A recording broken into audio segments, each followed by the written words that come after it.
Neptune Blaze, performing one of my poems, Love or Lust. I'm hoping you all can feel it.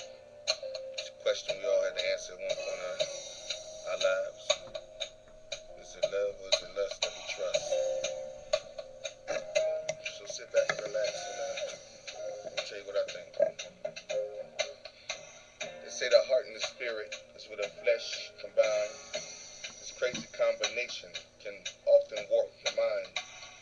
A tingling sensation that follows the spine, touching all nerves, leaving goosebumps on all curves. These symptoms can often result in the heart beating faster. Some like to play the slave while others play the master. We all fall victim to the sickness every now and then. Is it the highest potency when it's contracted with a good friend?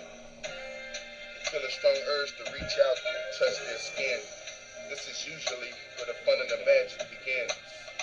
The separation of love is often in the mind. Was it a single event or do you catch it all the time? Good intentions can often lead to something naughty. Like the way I feel, baby, when your hands touch my body. And who's to say if what is felt is right or wrong? It's often been a topic of many a great song. So I ask, love or lust, does it truly really matter? Thoughts of you feeling good in the night while we chatter. So when I climax, I think of only one thing.